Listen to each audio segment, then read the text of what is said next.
TAGNBRAG Nation and Goose Chasers, what is up? Back at you with episode 8-1. A little Randy Moss? No, yeah? Was it Randy Moss? Episode Randy Moss. I like it. Today we'll be discussing meat dough beds and Witch Hazel foreplay. it's a little out of season for that, but we're going to be discussing it for future endeavors in the whitetail woods. Now, it's kind of that in-between time period right now. I think we've discussed that a little bit on the previous podcast, but it's just like, it's March. And, I mean, you know, you're walking the woods looking for sheds, yada, yada, yada, cool, ha, hoo, hee. It's not turkey season yet. You really can't chase anything right now. It's just like, what do you do? You know, like, what do you do with your hands? What do you do right now? What do you do? I mean, is there something that you think, well, is there like one thing that you would do right now to get better as a whitetail hunter? Or is it just kind of being able to walk, see land that you haven't seen before or don't see a lot because you keep it in the sanctuary? Keep it in your pants. Keep it in the witch hazel foreplay. This is this is a topic for the Northeast, really, because you see guys out Midwest, West, they're burning and they're doing all these habitat management things, which we can be doing right now. Well, just starting to whip the chainsaws out, start making some meat dough bedding areas. Whip your hair back and forth. It's so crazy. We always relate to Western New York because that's where the proving grounds is for us, but we haven't been able to do anything there. Most guys like to, cut trees, get the chainsaw, create some bedding and stuff all winter. We haven't been able to do any of that because you literally can't go, or you couldn't go anywhere. Even on like our property. It was buried. Like, you couldn't walk back into these spots where you wanted to do it. You couldn't operate equipment. You couldn't do it. Well, and you see so many people, or you've seen so many people recently doing like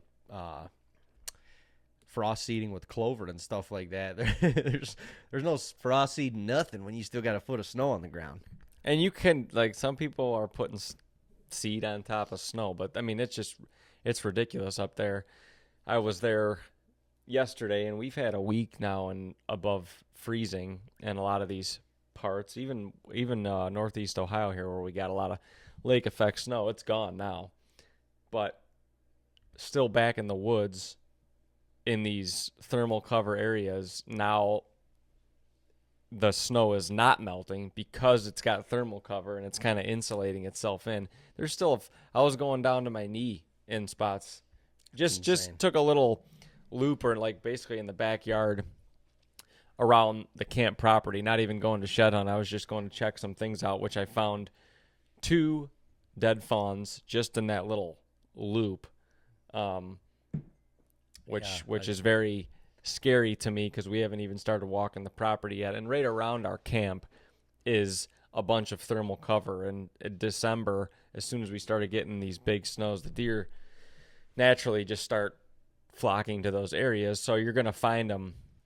That's where the deer were the most dense. That's where you're going to find them. But I was very shocked to see, after a couple days up near 60 degrees, the lack of snow melt. Not that it hasn't melted, but just how deep it still is. Yeah, it's wild that you almost feel like it's we're up there. We're a month behind, at least a month behind everybody else, and what they're doing land management wise, even shed hunting. I mean, we said it last year too. Like, we started shed hunting in April.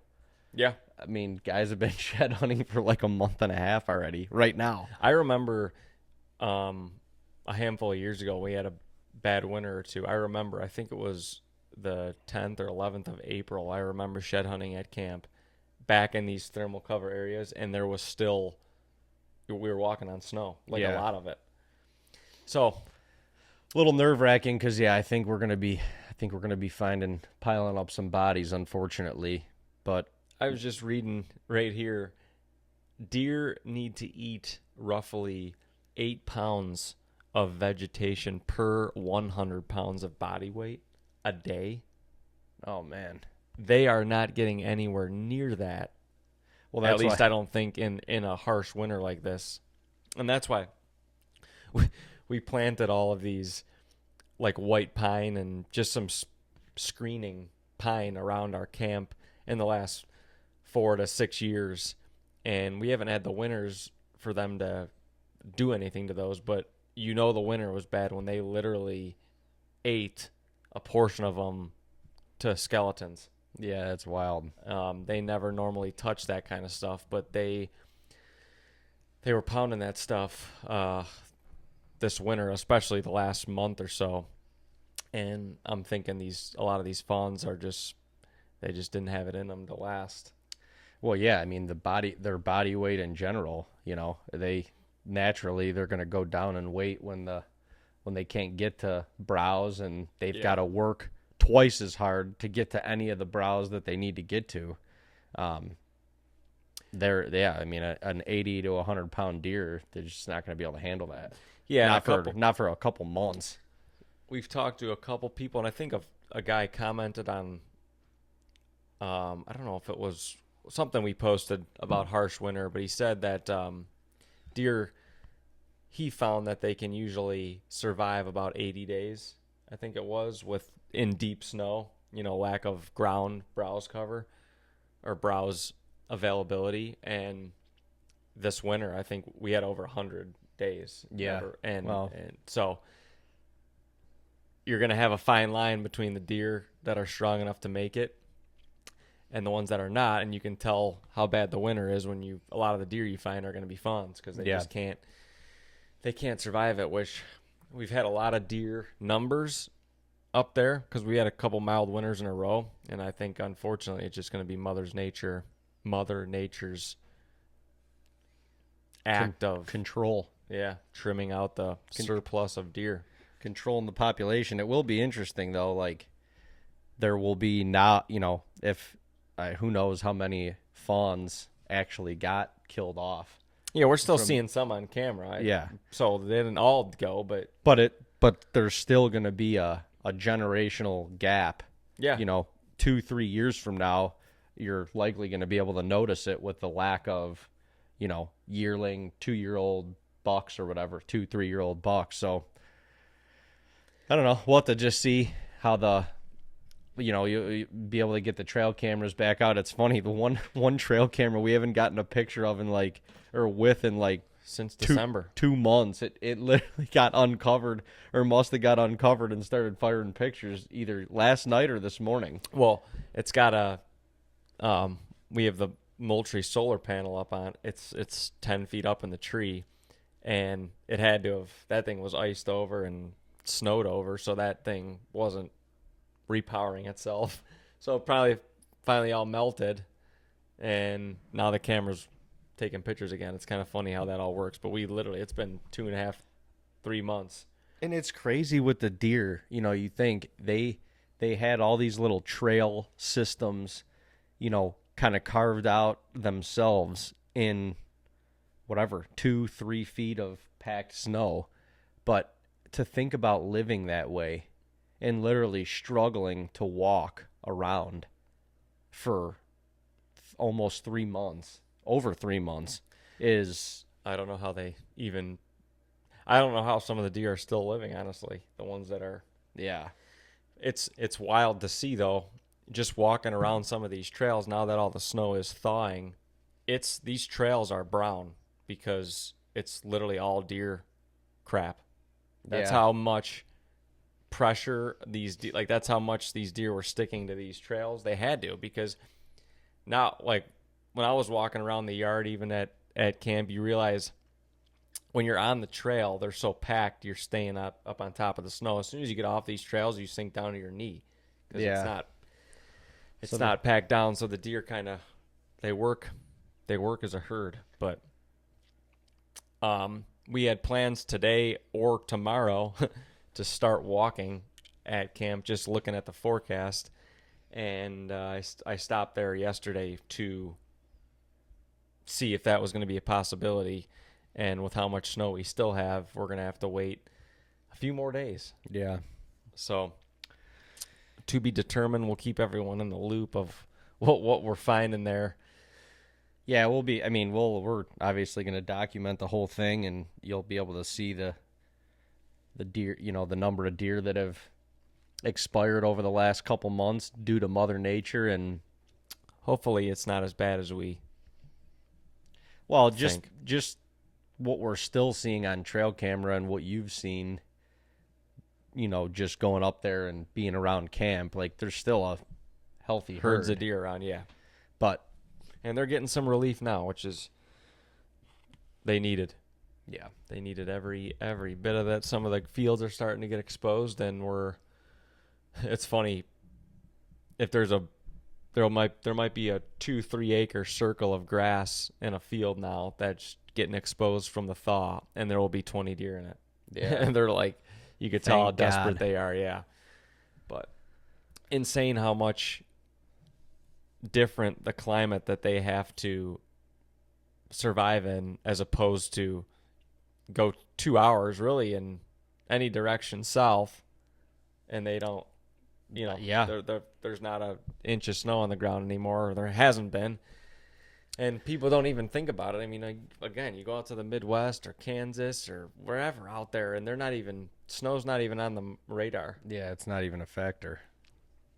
They're burning, the winter wheat's growing, and I was just in Kansas last week shed hunting for a couple days, and it's already it was 75 degrees last Friday there. Yeah, I was literally in a long sleeve t-shirt and just jeans or whatever, and I was sweating walking around looking for sheds. But it's all you can feel it there. I mean, as soon as I got there, my allergies, and I'm not allergenic person, but whatever the cedar trees release out there, the past 2 years in a row when I've gone out to shed hunt, I get lit up. My allergies as soon as I get to Kansas are just brutal, but they've already turned the page to spring.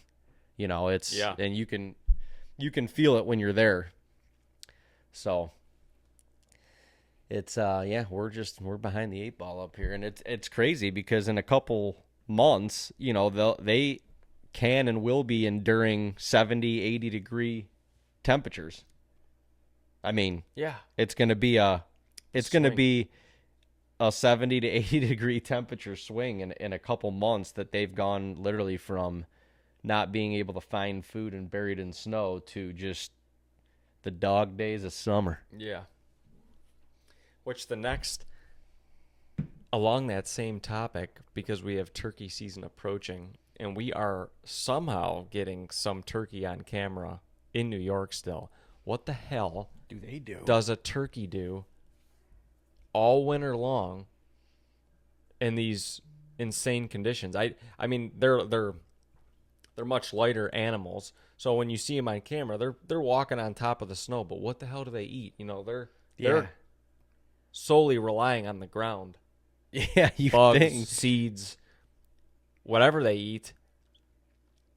I don't understand how they survive these winters. I have no idea. They definitely can walk through a standing cornfield and probably be head level now with the cobs and stuff. Yeah, and most of the last month, a lot of the turkey we've been seeing have been in our standing cornfields, or any around any standing corn, which I thought were completely gone months ago. Yeah. But I think about a turkey, and I can't imagine being up in a tree when we're getting pounded with a 40-mile-an-hour wind and an inch an hour snow. Oh my God! In the dark, they're just holding on. And it's 4 degrees out, -20 with the wind. What? I would think that that cold doesn't affect them as much as, like, obviously it would affect us or Well, yeah. even the deer. I think they're like the feathers and stuff like that. Like they're very well insulated, but the wind and just getting covered in snow is hard to comprehend how I'm they. assuming they're leaning towards like the hemlock and the thermal cover to roost. I mean, you're not getting in a bare tree on a field edge. No. They're probably down by like the creek. They're trying to get low to get out of the wind. Yeah, Yeah. I just can't. These animals in the snow belt, the heavy snow belt in Western New York, honestly floor me with their survival skills. And I know they're a lot of, some of them don't. They don't make it, but the ones that do, they're honestly, yeah, they're impressive animals to be able to know how to do that. And if you brought a deer from Kansas and put them there, they wouldn't last a month. No, probably not. They would have no idea what to do. How to get browse, how to eat, no. And it gets, gets cold there too. And the sure. wind, the wind is a huge factor there because it's so flat and it's just so open and vast. But not as cold as it gets, the fact that they have most of the time no snow cover to not cover up all their ground browse and feed is the biggest thing, because when it's cold they can survive. They just need to keep the pump house churning, and it takes a little bit more to do that. But when you got 4 feet of snow packed into like a glacier, and then you put those cold temperatures on it, it's tough. We'll see. We will see in a couple short days, hopefully. Yeah. What the damage is actually done.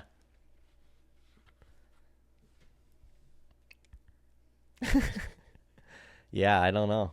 I mean, it's just that time of year. It's just like I don't even know what to do with myself. Shoot my bow a little bit, but well, we're gonna take a few. I haven't taken you obviously got a lot of miles ahead of me. So far, I know it's in a different state, but I'm anxious to get out there and get my first walk or two in. It's just nice. Like I said, this winter was horrible, so just being able to get out, enjoy the sunshine. That is nice, especially lately. The gray cloud is away from Northeast Ohio. Normally, we can get out and just be on whatever property it is, whatever state we're in, just enjoy it. And I haven't been able to do that this winter, and the snow has held us up drastically on that. So I'm excited to be able to get out and see what the hell's been going on the last 2-3 months in nature. Yeah, man. It is. Shed hunting is a very keeps you going. Keeps you going, motivated. I love seeing new property, understanding how the deer are using it. You start finding a shed or two, and it's like you can start a new chapter, start a new story, start a new chase, or continue an old one. And like, how much does finding that shed actually matter?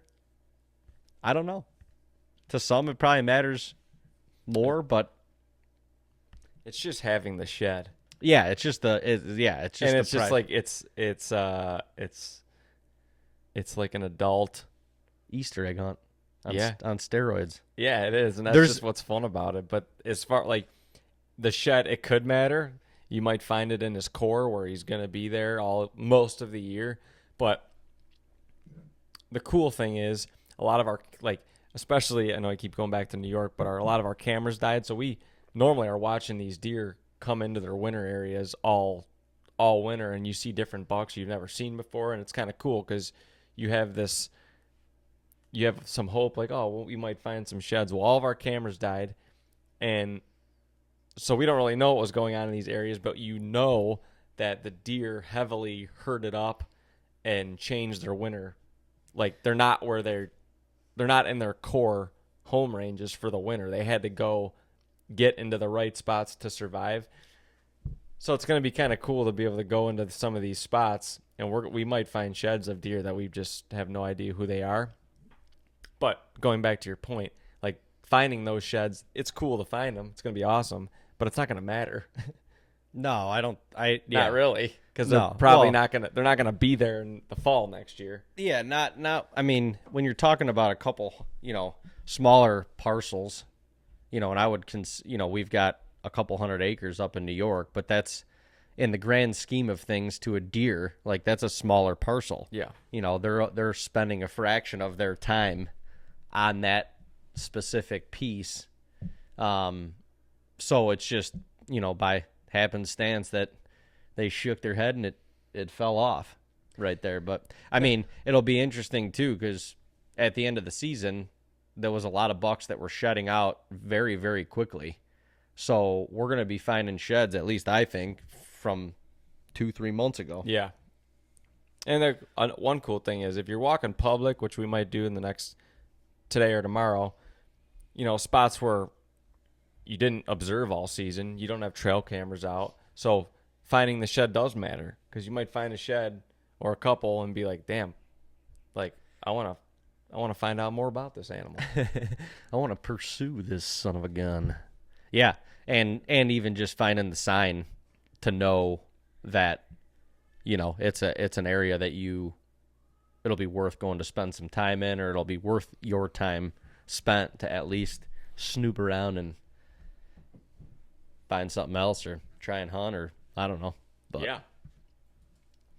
there's I mean, it's fun to walk the woods this time of year and just see things that you haven't quite seen, or especially on the properties that we hunt or that we have permission for or that are ours. We keep a large portion of them untouched and unscathed throughout the year in an effort to better the deer hunting and just to kind of keep them honed in. And it's always fun to go stomping around those areas just to see the sign, how they're using it, and what could be coming this fall. Coming fall of 2025 is going to be the majestic snowbucks that have survived the winter of 2024.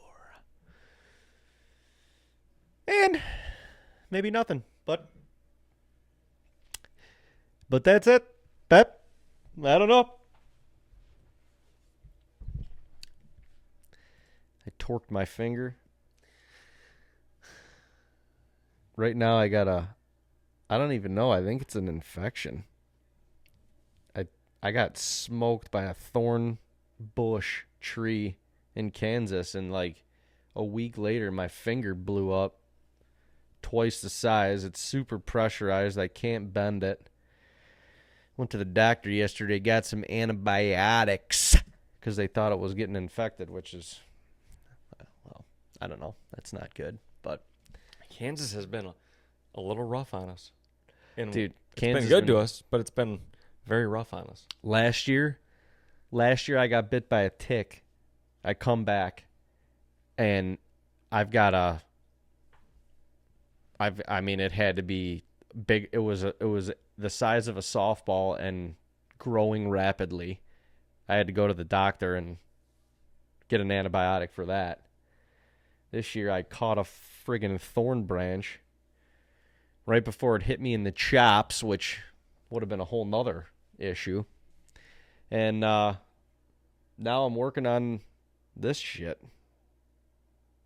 You wonder if it's because We're not native? yeah, exactly. Maybe. Like our immune systems aren't Very well. taking the wrath of all that kind of stuff, because we live in the woods a lot of our life. Yeah. Not seriously, but we spend a ton of time out in nature, and we've had bug bites, thorns in our rear ends, freaking forearms, everywhere. Yeah. Getting cuts, bruises, Getting all thorned up. from the woods. Even like the allergy thing, Probably is not native Out to in the. Kansas, it's going to affect you more because it's a complete foreign thing coming in your body. Yeah, no, I agree, and I like even walking through like when I was walking, I mean, probably put like 45 miles on the Rockies in like 3 days out there, but just observing, the different trees, plants, thorn bushes, and shit like that, you see so many different things, or I saw so many different things that I didn't recognize, natively from around here or whatever, and yeah, that probably is part of it. It's not in the native landscape of the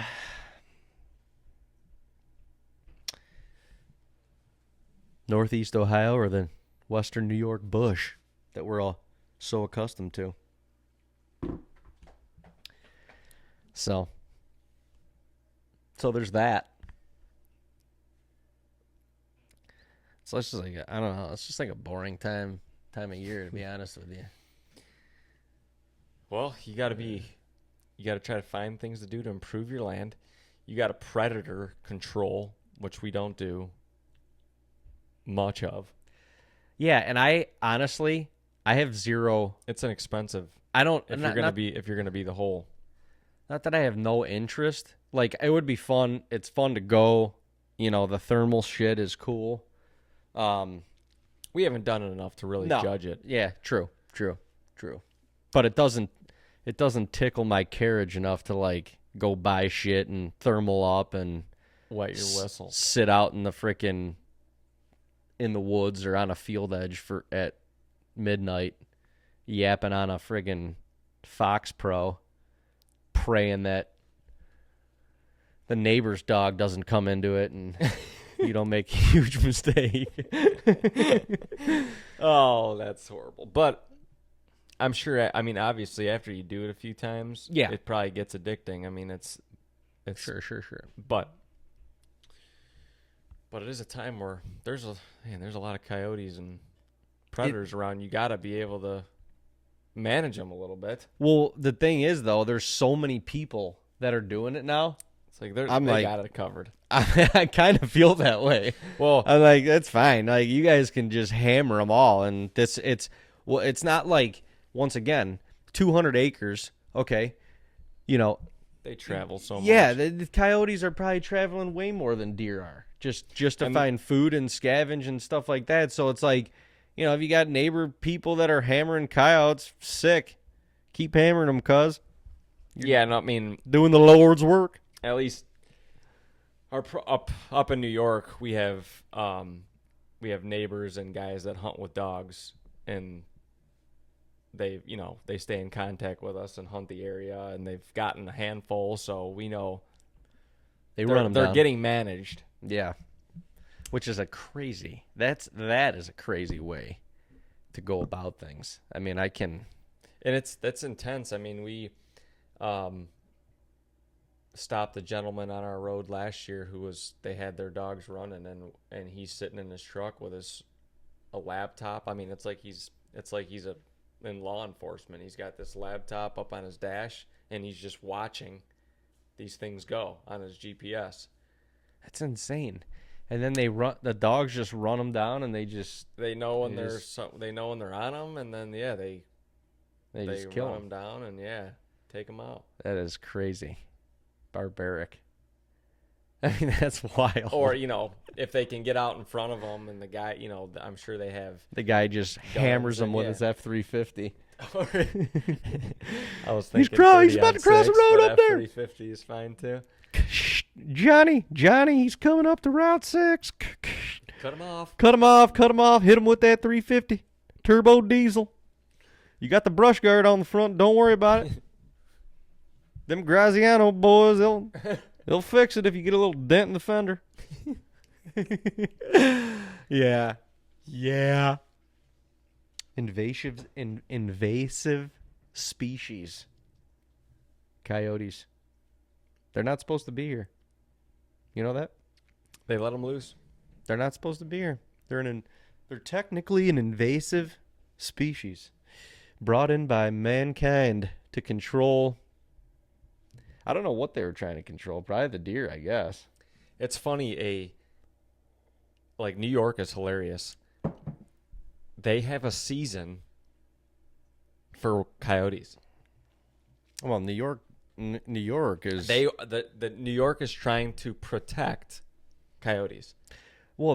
New York is a bunch of coyotes. You know, the people up in Coyote. that's what they are. Yeah, that's they why are. they're trying to You got a protect bunch their of own people kind. from New York City, pretty much making decisions about the whole state that is nothing like New York City. This beautiful, gorgeous country state. Very, very, very beautiful landscape, actually, and very game rich. If it was I mean, it's game rich, period. But if it was managed properly, it would be Insane. game rich and plentiful. Just like the game that is there would be mature, healthy crop. I mean, Fisher cats, take them stupid ferret-looking bastards for instance. They're protected. You can't shoot them, but they'll eat the turkey population whole, or one It's really one insane. poult by one. Like, and those had to be brought in too, because I never really heard of one of them things until a handful of years ago. They kind of ebb and flow. We never really saw them, but you don't see them a lot in the woods. Rarely. I mean, we've been getting a lot more trail camera videos of them, Yeah, and that, yes, but I'm saying hunting, you don't see them a lot. And they're always moving. 20 years ago, we weren't running trail cameras, so we just never saw them. Yeah. But now you see them often on the trail camera. They are rare to see when you're on foot. Like we just don't see them.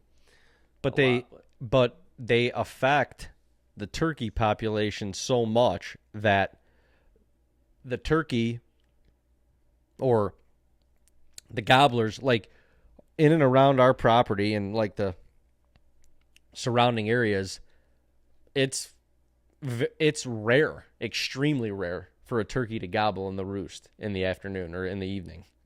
You know, when they're getting up into the roost, it's extremely rare for a turkey to give themselves up in the evening. And if you do hear one, that a lot. if you do hear one, it'll be like one gobble. Yeah. And that is because they're trying to protect themselves. At least I think, like, the fishers hunt at night. They can climb trees.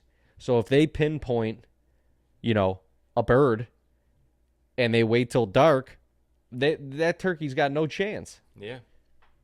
I mean, they got no chance. There's a sitting duck on the end of a branch. That fisher's going to just go up there, that ferret-looking bastard, and he's just going to munch. Can you imagine that fight? Or turkey's got to take off, and then you're pretty much driving with no headlights. And your eyes closed off of a cliff.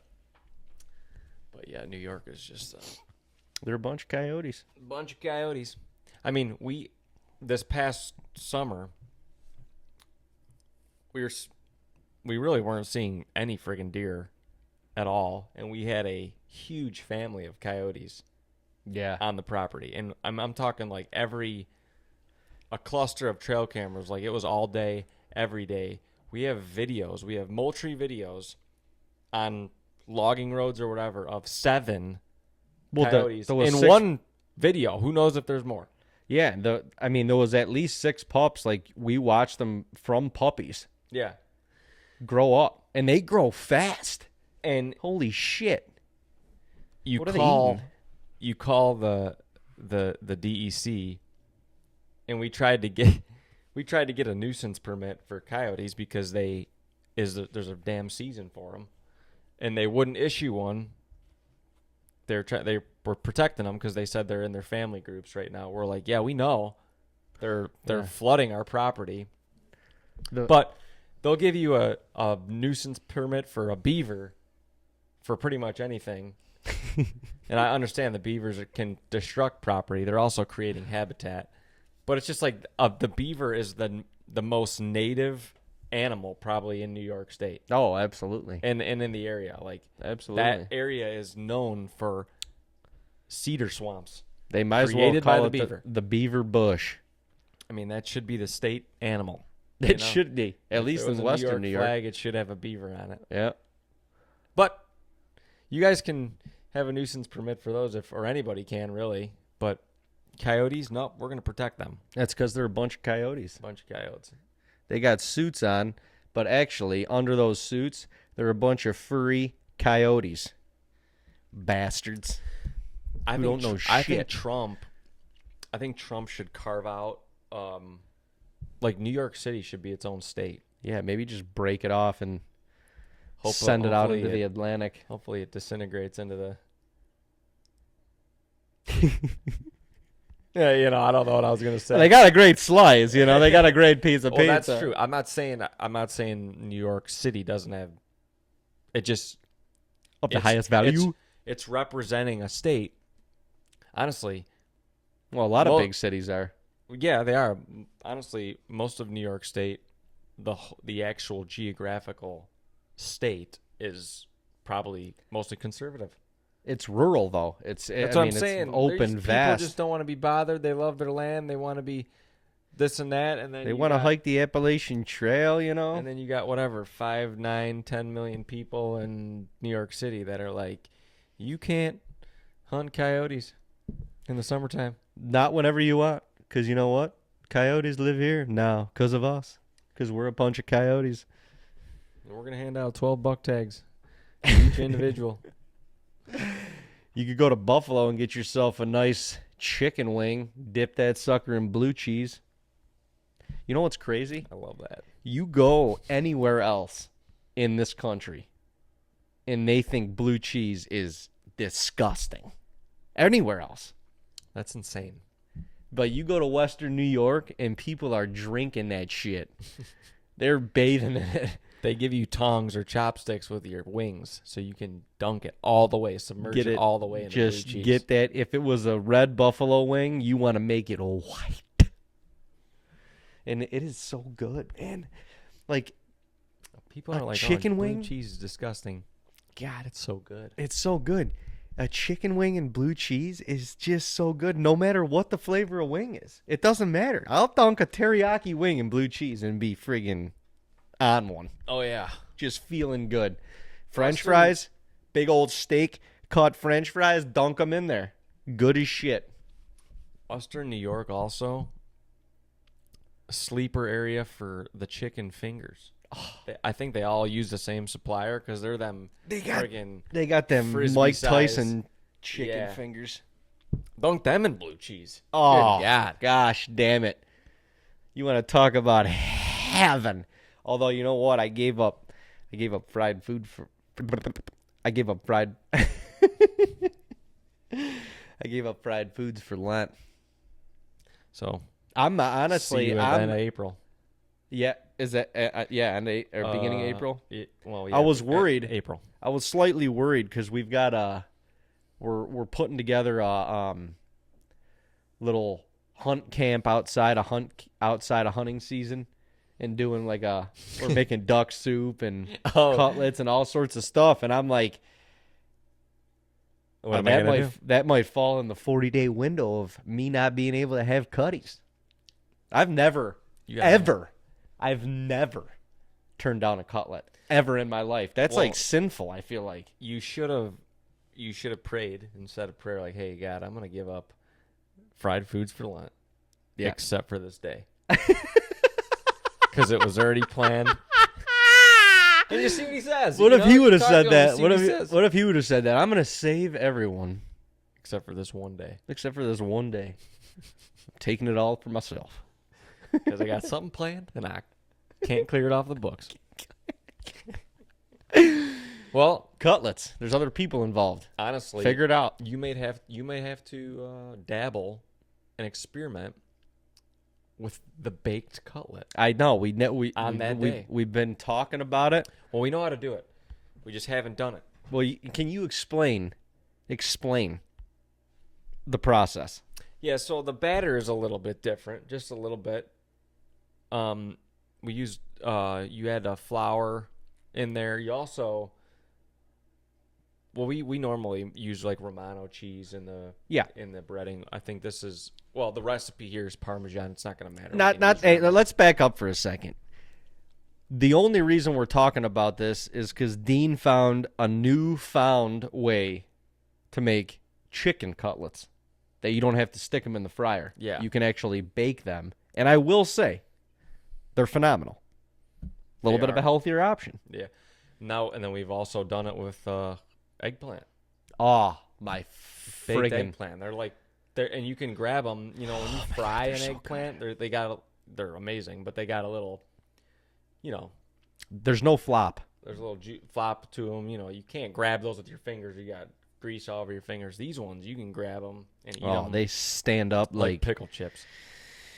They stand up like, I don't know, something. Me on opening day or something. Good grief. Anyway, proceed. So, well, with the chicken cutlets, you're just gonna. One of the important things is you gotta, when you preheat the oven. Yeah. You put the butter, little olive oil, on the pan. You don't need to spread it. Just pop it on there. No spreading the cheeks. Of butter. Well, the olive oil, you give a little nice drizzle. Yep. Mm-hmm.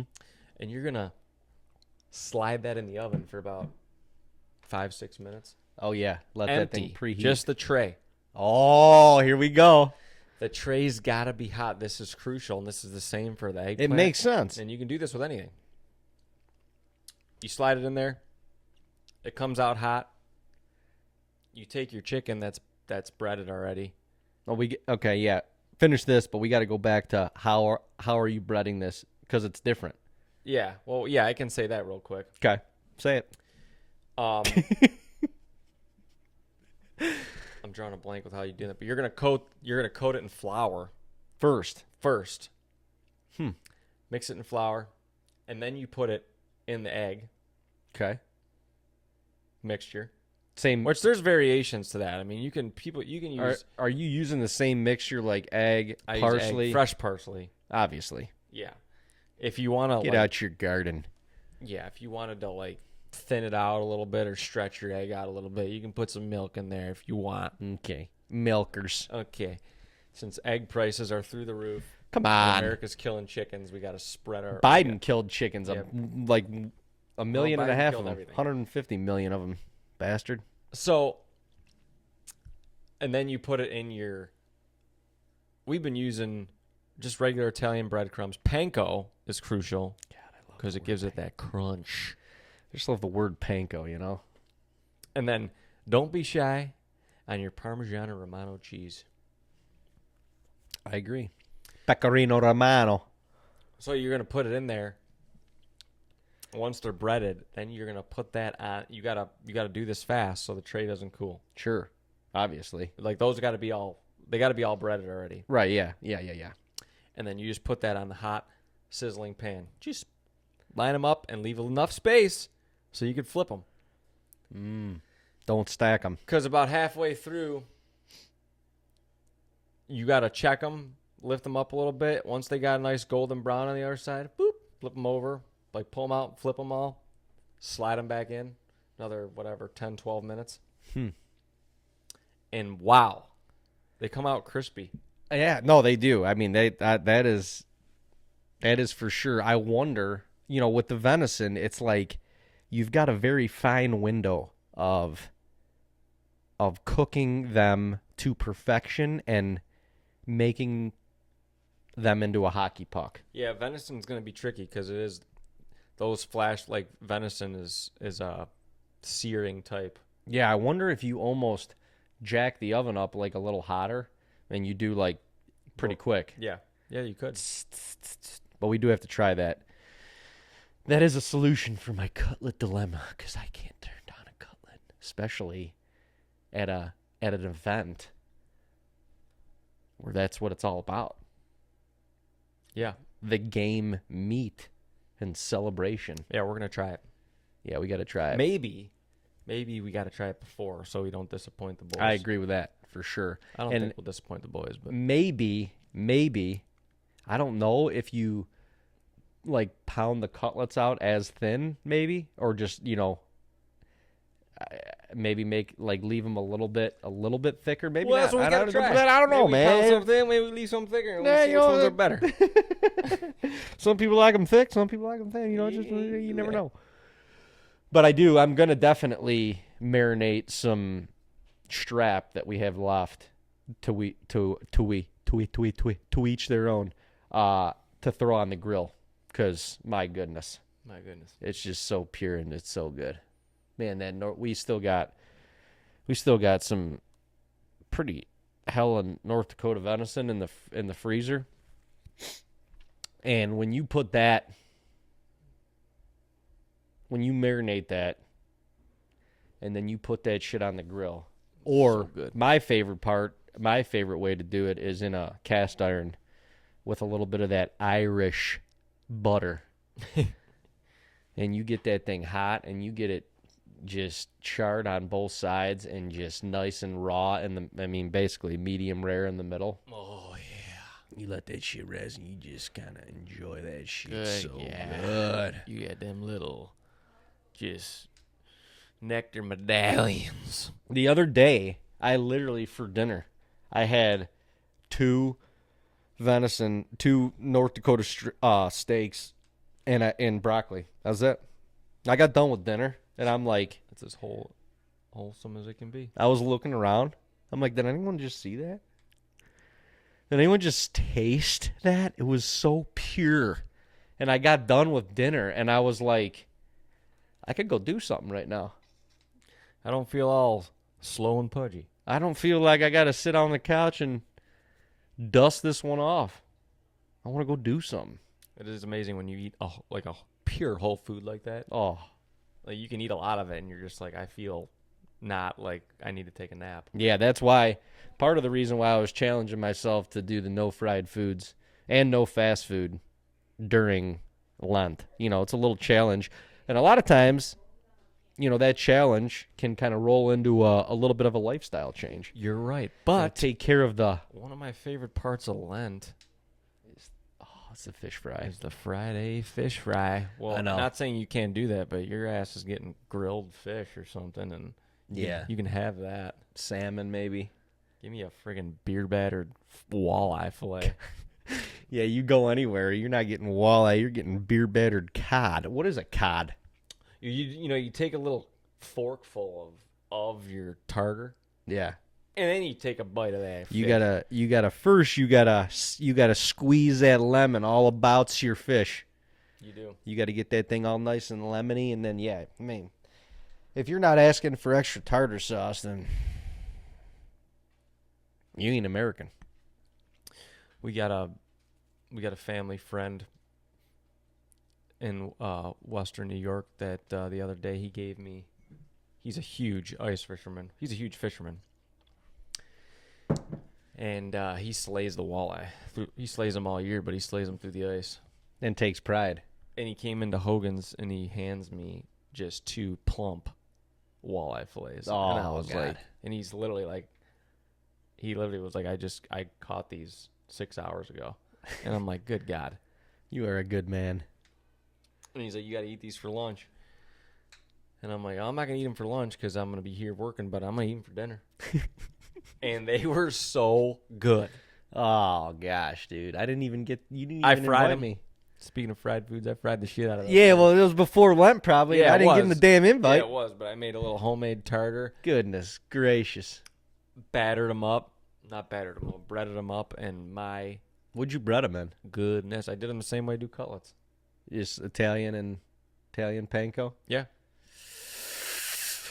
Shit, you're getting me all moist in my shorts. They were insane. That sounds insane. They I were also, during Lent, you give up the fast food, you give up the fried food. Call me crazy, but I'm a sucker for a McDonald's filet of fish. Good. And you can call me nuts all you want. If you haven't tried one of them bad boys, that's your problem, not mine.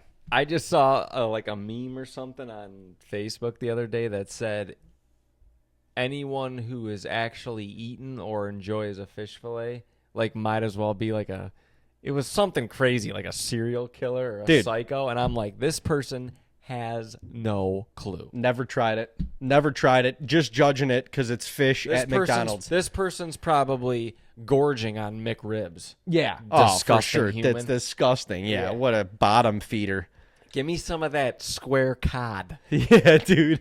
Doesn't matter where it came from, but when that sucker, first of all, you got to know, right off the rip when they put it in the cardboard box, it's royalty. Yep. So if you haven't figured that shit out already, then that's your problem Yeah, too. any of that friggin' hogwash, they're wrapping in paper. Exactly. Confetti You pig. get a McRib, it's in paper. They ain't wrapping that bullshit in because it's not They're not royalty. spending the extra 70 cents on a nice cardboard box. Oh, dude, when you open that cardboard light blue box and that thing is just steaming hot. Like That's it the other just thing, came too, out is the fryer. Not a lot of people order them, so most of the time, Most of the time. you get them piping hot. Yep. And, Dad will even say this. They're good when they're hot. They're not when they're not, which is very true. And if you've had one that's they're not not hot, hot you and might- you've had a bad experience and that's your only experience, I feel bad for you because when they are hot and when you open that nice, delicious box and it's just steaming and there's just the perfect amount of tartar sauce that covers the whole top of that square cod, and you take that first bite, set me sailing into a wilderness of just heavenly spirit. I mean, that is, and now, Oh, God. and now during Lent, they got them things 2 for $6. You can't find a better deal in fast food. But you can't have one. But I can't have one. Or actually, that's technically not fried. I mean, it's fried at Dude. one point. That But is McDonald's isn't. Oh, maybe they are frying it. Dude, they are throwing that thing in the same freaking Yeah. basket they throw the friggin' hash browns in. But you got to get a McDonald's that takes pride In in the their fish. fish fillet. Like Right. when someone orders one, they're like, oh. Yeah, like you gotta get a McDonald's that's like right on the border of Lake Erie or something, that's like we're a fish Area. McD's, We Yeah, got because you get some on the road in a random spot where you can tell they're like, nobody orders these, and we're going to give them a half-ass fish. And, yeah, if it's cold, you might as well pick up the speed in your pickup and crush the closest speed limit sign with that thing. or you just do the loop around the drive-through, come back in as soon as they open the window, you give it the best crow hop you ever had and just send that thing right back inside. Be like, you need to Figure your shit out. this is fish fillet's been disrespect. sitting there since 1 p.m. This is disrespect and I'm sick of it. I'm calling McDonald's headquarters. Dude, I'm telling you. And sometimes if you really, this is putting you in like that top 1 percentile. If you really get crazy and you order the double fish, now they double stack it. I've never done that. You've never done that. Dad said he loves doing it. Dad's taught me Well, that. I maybe I have. I can't remember myself actually having a double fish fillet. I've had plenty of double. I've had 2 fish fillets. Oh gosh, I mean that's standard. You kind of, if you get one, you're just kind of looking to tickle your balls a little bit. Like you're not really that hungry. But then sometimes when you eat 3, you kind of feel like you gotta shit your pants. There's a fine line. I'd say 2.5. The over and under shitting your pants is 2.5 fish fillets. But my goodness, they are good. And occasionally, the other ones also that don't know is the ones that are just like, oh, here, fish fillet, a little like dime-sized dollop of tartar sauce. Oh my god, Nothing pisses me off more. disrespectful to the max. Disrespectful. And I will say this: you could go to Burger King, you go to Wendy's, you can go to wherever, Hardee's. I don't give a shit where it is. Any other place, their fish fillets suck. They're not McDonald's fish fillets. It's McDonald's or bust. If you don't believe me, go try it. They have them 2 for $6 right now through the lentil season. Any day of the week, not just Friday. Any day of the week. The fish fillet is a sandwich that you could thoroughly enjoy, and you don't like fish. 100%. It's more of a lifestyle than it is a sandwich. It's so soft. Like, I don't know where they get the buns for those, but they're different than any different of the than the burgers. burgers. Yeah. Any of the burgers. honestly, they should consider using them. But maybe that's why they're setting themselves apart. They got to have it's just the fish fillet buns. That's just what it is. It is like little freaking love pillows on a nice Alaskan cod fillet. Oh, gosh. You really wonder, where is that fish coming from? And then you don't, because it's so good. You're like, I don't want to know. I don't give a shit. Doesn't matter where it comes It from. was swimming somewhere. Yeah. Maybe it wasn't. Maybe